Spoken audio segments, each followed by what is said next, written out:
Wemmbu is about to go against Spoke in unstable SMP, because in Wembu's latest video, we saw that he finally managed to free Egg-chan, Youngie banned Arachnid. What? Yo!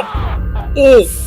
And we also got even more hints about who the invisible player could be. So let's break everything down. At the start, Wemmbu found the first Egg-chan pearl because Youngie knew the location. And Wemmbu also killed yet another duplicate of the invisible player before pretending to be one of them. But this is where I started to doubt that the invisible player might not be as smart as we think he is, because he literally didn't doubt Wemmbu at all. Like, look at this clip, it's so obvious. Oh, bros. And after that, we found out that this guy is actually building an army of invisible players. And because of the amount of resources this guy has, even if he sold Egg-chan to Arachnid, Arachnid couldn't have given him this much netherite, which means there's only one player who could realistically have this many resources, Ash Swag. Or maybe the story just needed these resources and he somehow got them. But if that's the case, it could become a plot hole. So the invisible player being Ash Slag would actually make sense. Spoke is now evil, and Ash Slag already said he would return to stop Spoke. So what are the chances? Probably like 5%. But I mean, there's still hope.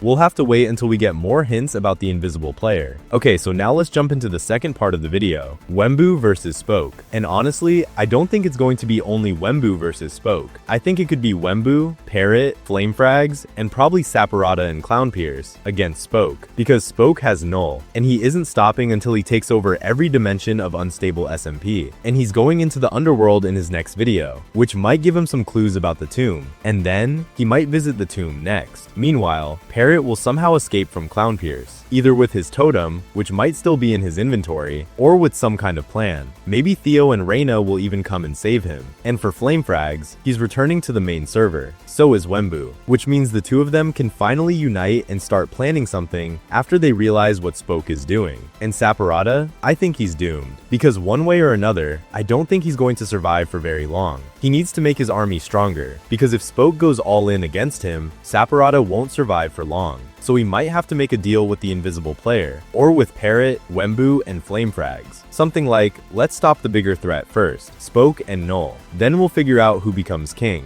And honestly, I think after this arc, nobody will be the ruler, because having one person control everything would probably just make the server worse for everyone. But even if they all unite, are they actually powerful enough to stop Spoke? I guess we'll have to wait and find out. Until then, watch which unstable player has the most aura by clicking the video on the screen.